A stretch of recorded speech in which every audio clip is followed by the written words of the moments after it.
అధికారం చేతిలో ఉండి నాయకులు తలుచుకుంటే ఏదైనా ఇట్టే చేసి చూపించొచ్చు అని నిరూపించుకున్నారు కాశీనాయన క్షేత్రం విషయంలో. వాస్తవానికి ఈ అంశం, దీనికి సంబంధించిన డిబేట్ ఎప్పుడో పెట్టాలి. కాకపోతే ఏంటంటే ఇది చాలా పెద్ద ఇష్యూ అవుతుంది, చాలా సున్నితమైన అంశం, దీన్ని టచ్ చేస్తే రగిలిపోద్ది అని అనుకుంటే మేబీ ప్రభుత్వం కూడా అలాగే ఆలోచించిందేమో, నారా లోకేష్ గారు కూడా అలా ఆలోచించారేమో. వాస్తవానికి ఏదైనా నిర్మాణం చేపట్టాలి అంటే, ఏదైనా చిన్న ఇల్లు కట్టాలన్నా, చిన్నది రేక్ షెడ్ వేయాలన్నా ఎన్ని రోజులు పడుతుంది? ఒక 10 రోజులు 15 రోజులు షెడ్యూల్ లాంటి నెల రోజులు. ఇక నిర్మాణాలు అయితే 3 నెలలు 4 నెలలు ఈజీగా పడుతుంది. కానీ కేవలం 3 రోజుల్లో కూల్చేసిన క్షేత్రాన్ని మళ్ళీ తిరిగి నిర్మించారు. అది కూడా నారా లోకేష్ ఇచ్చిన మాట నిలబెట్టుకొని సొంత డబ్బులతో మళ్ళీ దాన్ని పూర్తి చేయడం. అయితే ఓకే, ఇదంతా మంచిదే. దీన్ని కూల్చకట్టడాన్ని అయితే ఖచ్చితంగా తప్పు పట్టారు అందరూ. మళ్ళీ వేగంగా నిర్మించడానికి కూడా హర్షించారు, ప్రభుత్వం చాలా బాగా చేసింది అనేది. కాకపోతే అక్కడ కూల్చింది ఎవరు? అటవీ శాఖ. కానీ అటవీ శాఖ మంత్రిగా ఉన్న పవన్ కళ్యాణ్ అయితే దాని గురించి నోరు విప్పలేదు. జరగాల్సినదంతా జరిపేశారు. చేసిన తప్పుని చాలా ఈజీగా కప్పిపుచ్చేసుకునే ప్రయత్నం అక్కడ సైలెంట్ గా చేసేసారా? ఎందుకంటే ఆ 2 రోజుల్లో హడావుడి జరిగింది, తర్వాత ఇప్పుడు కంప్లీట్ గా మొత్తం సైలెంట్ అయిపోయింది. కానీ అసలు ఎందుకు కోల్చాల్సి వచ్చింది? ఎందుకు దాని మీద అటవీ శాఖ అధికారులు దాని మీద కన్నేశారు? ఎన్నాళ్ళు లేనిది, ఇన్నేళ్లు లేనిది ఇప్పుడే ఎందుకు దాని జోలికి వెళ్ళారు అనే చర్చ అయితే ఇప్పుడు మొదలైంది. అంటే ఒక రకంగా ఏదో ఒక సున్నితమైన అంశాన్ని చాలా సున్నితంగానే, ప్రమాదం బారిన పడకుండా తీసుకున్న జాగ్రత్తల్లో భాగంగానే అది చాలా త్వరితగతిన పూర్తి చేసేసారా లోకేష్ పూనుకొని? ఇది అంశం మీద చర్చించే ప్రయత్నం చేద్దాం. సార్, వాస్తవానికి ఇప్పుడు జరుగుతున్న ప్రచారం లేదంటే చాలా మంది రేజ్ చేస్తున్న పాయింట్ కూడా, ప్రశ్న కూడా, కాశీనాయన క్షేత్రానికి సంబంధించి ఎందుకు తిరుపతి ఇష్యూ లాగా కల్తీ జరిగింది నెయ్యిలో లడ్డుకు సంబంధించి అన్నప్పుడు వేగంగా స్పందించినట్టు అప్పుడు స్పందించిన పవన్ కళ్యాణ్ గారు, ఈయన శాఖదయ్యింది కూడా ఈ విషయంలో ఎందుకు వేగంగా స్పందించలేదు తెర ముందు? లేదా తెర వెనక ఆయన చేసిన కనుసైగో లేదంటే ఆయన కన్నెర్ర చేస్తారనో లోకేష్ ఇమీడియట్ గా పరుగులు పెట్టి దాన్ని పూర్తి చేశారా? ఏం జరిగింది అనుకోవాలి? పవన్ కళ్యాణ్ కన్నెర్ర చేస్తారని లోకేష్ పరిష్కరించారని అలా ఏమో జోక్ లేకుంటుంది అది. పవన్ కళ్యాణ్ కన్నెర్ర గురించి భయపడే పరిస్థితి లోకేష్కి ఉండదు. పాయింట్ ఒక ఆస్పెక్ట్లో ఇద్దరి మధ్యన ఒక చిన్న స్పర్ధ కూడా, అంటే ఎదుటి పార్టీ కంటే తన ఆధిపత్యం అని నిరూపించుకునే టైంలో ఇద్దరి దగ్గర ఒక చిన్న జిమ్మిక్ జరిగింది చూడండి. ఇది అటవీ శాఖ. అటవీ శాఖకి సంబంధించిన పనులు ఫెయిల్ అయ్యింది పవన్ కళ్యాణ్ అక్కడ. ఎలాగా? యాజ్ పర్ రూల్ అయితే సక్సెస్ అయ్యాడు ఆయన, యాజ్ పర్ నామ్స్ అయితే ఇదివరకు సీరియస్గా స్ట్రిక్ట్గా లేదు, కానీ ఇప్పుడు స్ట్రిక్ట్గా అమలు చేస్తుంది కేంద్ర ప్రభుత్వం. టైగర్ జోన్ అంటే పులులు తిరిగే ప్రాంతంలో శాశ్వత భవనాలు, అసలు అడవిలో శాశ్వత భవనాలు ఉండకూడదు, రూల్ అది. అడవిలో శాశ్వత భవనాలు ఉండకూడదు. ఓన్లీ అటవీ శాఖ వీళ్ళు పెట్టుకునేటప్పుడు కూడా అక్కడ జంతువు తిరగడానికి తగ్గట్టుగా ఓపెన్గా ఉంచుతారు. ఒక గది అది మాత్రమే పెట్టుకోవడానికి, అది నానా పర్మిషన్స్ కావాలి వాటిట్లో. ఇది సహజ సిద్ధమైంది. అంటే జంతువుల ప్రయాణానికి ఎట్టి పరిస్థితి, అడవిలో తిరిగే నాట్ ఓన్లీ పులి, ఏ జంతువుకైనా సరే ఇబ్బంది రాకూడదు. కృత్రిమమైనటువంటి వస్తువులు వచ్చినప్పుడు దాని అటెన్షన్ డైవర్ట్ అవుతుంది, దాని సహజత్వం దెబ్బతింటుంది. దానికి మనం జూలో పెరిగిన ఏనుక్కి అడవిలో పెరిగిన ఏనుక్కు ఉండే తేడా, జూలో పెరిగిన పులికి అడవిలో పెరిగే పులికి. అడవిలో ఇప్పుడు జూలో ఉన్న పులులన్నిటి తీసుకెళ్ళి అడవిలో వదిలేయండి, తొందరగా చచ్చిపోతాయి. ఎందుకని? ఆహారం సంపాదించుకోవడం వాటికి అలవాట్లేదు, రోజు పెడుతున్నారు కదా, తింటాయి. అట్లాగే అడవిలో ఈ జూలో పెరిగినటువంటి ఏనుగుని తీసుకెళ్ళి అడవిలో వదిలేశారనుకోండి, చచ్చిపోతుంది తొందరగా. ఎందుకని? ఆహారం సంపాదించుకోవడం నాకు తెలియదు స్వాస్థ్యంగా. కాబట్టి ఇట్లాంటి సిచ్యువేషన్ ఉంటుంది. కాబట్టి అదొక సిస్టమ్ ఉంది, ఇదివరకటి నుంచి కూడా ఉంది, అమలు చేయలేదు. ఈ మధ్యన భారతదేశం ప్రపంచంలోనే అత్యధికంగా పులులు ఉన్నటువంటి దేశం కింద రికార్డ్ అయింది. ప్రపంచంలోనే హైయెస్ట్ అనమాట, ఇండియాలో ఉన్నాయి. నరేంద్ర మోడీ ఈ టైగర్ జోన్ విషయంలో చాలా సీరియస్గా ఉన్నారనమాట. ఆయనే టైగర్స్ దగ్గరికి వెళ్తుంటాడు, ఆయన పర్యావరణ విషయంలో చాలా పర్ఫెక్ట్గా అమలు చేయించేటటువంటి మనిషి.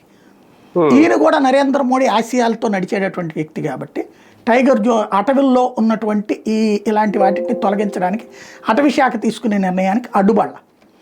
అందులో భాగంగా ఈయనకి చెప్పుండకపోవచ్చు కాశీనాయన క్షేత్రానికి సంబంధించి, కానీ తెలివైనోడైతే వెంటనే కాశీనాయన క్షేత్రం ఇట్లా కూల్చారని నాకు తెలిసింది, నేను సనాతన ధర్మ పరిరక్షణకు పాటుపడేవాడిని, దొక్కా సీతమ్మ చనిపోయినా వాళ్ళ కుటుంబం నుంచి ఇప్పుడైతే ఏమి లేకపోయినా సరే ఆమె పేరు కోసం నేను తాపత్రయపడ్డాడిని. అట్లాంటి ఈ తరంలో మన కళ్ళ ఎదురుగుండా కాశీనాయన అంతమందికి భోజనం పెట్టినప్పుడు, ఆయన పేరు అందులో రాయలసీమ వాసి అయినప్పుడు అందరూ దండం పెట్టేటటువంటి అట్లాంటి వ్యక్తికి అన్యాయం జరగడం కరెక్ట్ కాదు. కాబట్టి అంతవరకు నేను ఏర్పాటు చేస్తాను అని ఆయన చెప్పుంటే ఆయన సనాతన ధర్మ పరిరక్షకుడుగాను ఉండేవాడు. తప్పు చేసినటువంటి అధికారులకు సంబంధించి తప్పుగాను అనిపించేది. అది తప్పు అన్నటువంటి నాకు తెలియలేదు, మామూలుగా రూల్ ప్రకారం వాళ్ళు చేసింది కరెక్టే అటవీ శాఖ అధికారులుగా, కానీ అది ప్రతిదీ నాకు చెప్పరు, నాకు తెలియగానే నాకు బాధ అనిపించింది, ఇది నేను చేస్తున్నానంటే ఓకే ఓకే, అది రూల్ అన్నప్పుడు ఇప్పుడు అసలు కట్టకూడదుగా. అదే కదా, అది కూడా అడవిలో లోకేష్ కట్టించాడు, పవన్ కళ్యాణ్ ఏమైపోయాడు సొంత డబ్బులతో. ఇది ఒక ఆస్పెక్ట్. రెండో పక్కన ఏమైంది, 40 ఏళ్ల తెలుగుదేశాన్ని నిలబెట్టింది నేను, వర్మెవడు కర్మ ఏంటి, ఇట్లాంటి అదే సభలో జరిగినాయి. అంటే దీని తర్వాతనే జరిగింది, కాశీనాయన క్షేత్రం తర్వాతే కదా. నేను 2 అంశాల మీద కాశీనాయన క్షేత్రం గురించి మాట్లాడలేదు ఆయన. నేను 3 అంశాల మీదన పవన్ కళ్యాణ్ నుంచి ఆశించా. సనాతన ధర్మ పరిరక్షణ అన్నటువంటి దాంట్లో భారతీయ జనతా పార్టీ నుంచి ఆ పాయింట్ లాగేసుకుంటున్నాడు ఆయన ఆంధ్రాలో.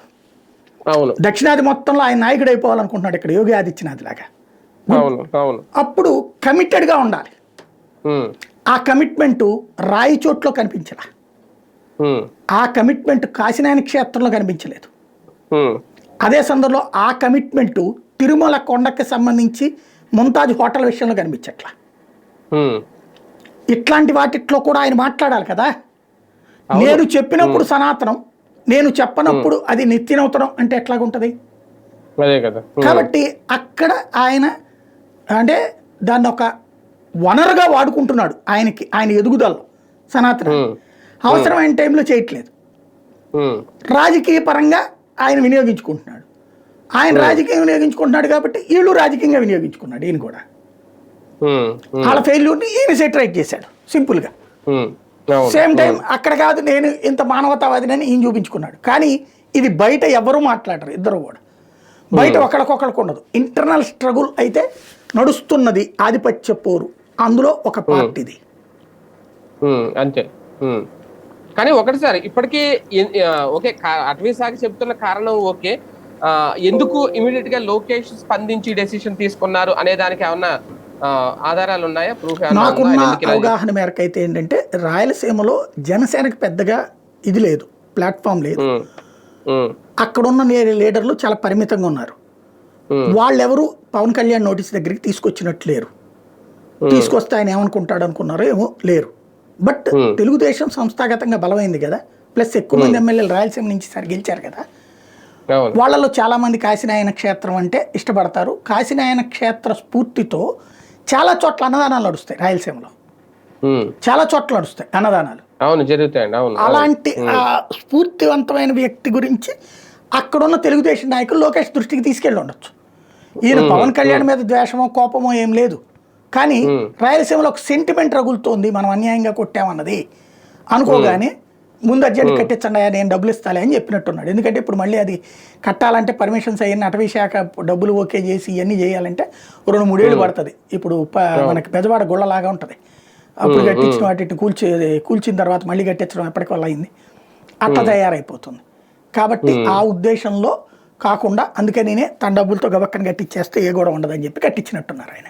కానీ ఒకటిసారి ఇలాంటి వాస్తవానికి చాలా సున్నితమైన అంశం ఒకవేళ పెద్దగా రేట్ చేసి ఉండుంటే ఇటువంటి అంశాల విషయంలో అధికారులు కూడా కాస్తంత అత్యుత్సాహం చూపిస్తున్నారు అని అనుకోవచ్చా? ఖచ్చితంగా అటవీ శాఖ వాళ్ళు ఆలోచించాల్సింది ఏంటంటే కొత్తగా కడుతున్నారా కొట్టవతలు పడేది, నో డౌట్ కట్టని బాగా అందులో ఆధ్యాత్మిక క్షేత్రాలు లేకపోతే అడవుల ప్రాధాన్యం కూడా తగ్గిపోతుంది. శ్రీశైలంలో ఆధ్యాత్మిక క్షేత్రం ఉంది కాబట్టి అటు పోయే వాళ్ళందరూ అటు పోతున్నారు కాబట్టి వాళ్ళందరూ కడుతున్నటువంటి టోల్ ఫీజులో ఇంకో ఫీజులతోనూ అటవీ శాఖ నిర్వహణ నడుస్తుంది, సాధ్యమవుతుంది. అటవీ శాఖ కూడా అక్కడే శ్రీశైలంలో మొన్న మధ్యన కూడా గొడవ వచ్చింది కదా, నడుచుకుంటూ పోవాలా లేకపోతే కనుక ఇంత డబ్బులు కట్టాలి అన్నారు, వెహికల్ పట్టుకుపోతే అన్నటువంటిది. అలాంటి కొంత ఆదాయం వస్తుంది అటవీ శాఖకి. రెండవది ఏంటంటే సెంటిమెంట్కి దూరం, అడవి అనేటటువంటిది పర్యావరణంలో పార్ట్. ఈ పర్యావరణం అనేది హిందుత్వంలో పార్ట్, సనాతనంలో ఒక పార్ట్. సనాతన ధర్మంలో పర్యావరణం కూడా వన్ ఆఫ్ ద పార్ట్. కాబట్టి నువ్వు అటవీ శాఖ అన్నటువంటిది ఈ ధర్మం బాగున్నంత వరకే ఉంటుంది. ఏమైపోయినాయి అనేక అడవులు సర్వనాశనం అయిపోయినాయి కదా. ఇక్కడ అడవిలోకి నేను వెళ్తే కదా, అడవికి సంబంధించిన అందరం నాకు తెలిస్తే కదా నీ గొప్పతనం తెలిసేది. నువ్వు అడవిని అడవిలాగానే ఉంచు, మధ్యలో మనం పోవడానికి కొంత దారి ఏర్పాటు చేయి, ఉండని. అప్పుడు అడవి గొప్పతనము తెలుస్తుంది, నీ పనితీరు గొప్పతనము తెలుస్తుంది. ప్లస్ నేను అక్కడికి వచ్చినప్పుడు తినడానికి ఉండడానికి ఏర్పాటు చేయి. నువ్వు అడవి శాఖ గెస్ట్ హౌస్ లేవా అడవుల్లో? ఏమీ లేవు. మరి అవన్నీ చట్టవిరుద్ధమే కదా లెక్క ప్రకారం. అయితే వాళ్ళ చట్టం ప్రకారం పెట్టుకున్నారు. అలాగ వచ్చినటువంటి వాళ్ళకి ఈ అడవిలో నుంచినే పోవాలి కదా, పోయే వాళ్ళకే కదా భోజనం పెట్టేది. ప్రత్యేకించి భోజనం కోసం వెళ్తాడేంటి ఎవడన్నా కాశీనారాయణ క్షేత్రానికి? కాదు కదా. అది కొంచెం కామన్ గా ఆలోచిస్తే నడుస్తుంది. ఎందుకంటే పాత రోజుల్లో రాజుల కాలంలో ఇప్పటికి మళ్ళీ రవాణా సదుపాయాలు లేవు కదా, అడవుల్లో నుంచినే దాటాలి ఒక రాజ్యం నుంచి ఇంకో రాజ్యానికి. దాటేటప్పుడు అందుకనే ప్రతి అడవిలో కూడా కొన్ని చోట్ల బావులు తవ్వి ఆ బావి పక్కన పడుకోవడానికి ఒక దాన్ని ఏమంటారు మండపాల్లాగా కట్టి, అట్లాగే వండుకోవడానికి పొయ్యిలది ఏర్పాటు చేసేవాళ్ళు ఆ రోజుల్లో. అక్కడ సంరక్షకుల్ని మనుషులు పెట్టేవాళ్ళు. అవే పూటకోళ్ళ ఇళ్ళు కింద తర్వాత రోజుల్లో నడిచినాయి. తర్వాత రోజుల్లో రాజుగారు ఆ పూటకోళ్ళకి డబ్బులు ఇచ్చేస్తాడు, ఆ పూటకోళ్ళ పెట్టేవాళ్ళు. అట్లాంటి సిస్టమ్ నడిచింది. ఇదంతా మన సంస్కృతిలో భాగం. అది వీళ్ళు గ్రహిస్తే బెటర్. కానీ తప్పు జరిగింది, ఆ తప్పుని ఇమీడియట్ గా అయితే పరిష్కరించారు. ఇందులో గొడవ ఏం లేదు, అంత క్లియర్ అయిపోయింది. కాకపోతే పవన్ కళ్యాణ్ గారు ఎందుకు సైలెంట్ గా ఉన్నారు అనేది ఒక ప్రశ్న. నేను అనుకున్నదే ఆవిర్భావ దినోత్సవం రోజున చెప్తారేమో అనుకున్నా, మాట్లాడలేదు మీద అసలు నోరు చెప్పలేదు. అంటే దాని మీద ఆయన ఎప్పుడూ మాట్లాడలేదు. మరి దాన్ని ఎందుకు ఆయన టచ్ చేయలేదు అంశాన్ని, ఇంకా అది ఆయనకే తెలియాలి. రైట్, చూద్దాం. మొత్తానికి అంటే నాయకుడు తలుచుకుంటే ఎలా ఉంటది అనేది లోకేష్ గారు చూపించారు. ఆయన ఒక సాంకేతికత ఉపయోగించి కూడా, అంటే అంత రెడీమేడ్ వాల్స్ ఇవన్నీ తీసుకొచ్చి ఇమీడియట్ గా ఆ క్షేత్రాన్ని పూర్తి చేయడం, కేవలం 3 రోజుల్లో చేయడం. ఆ స్థానికంగా ఉన్న కడప ప్రజలైతే హర్షిస్తున్నారు. కాకపోతే ఆ శాఖకు సంబంధించిన వ్యక్తి, సనాతన ధర్మాన్ని భుజాన్ని వేసుకున్న వ్యక్తి పవన్ కళ్యాణ్ ఎందుకు సైలెంట్ గా ఉన్నారనేది కూడా ఇప్పటికీ ఒక ప్రశ్నగానే మిగిలిపోయింది.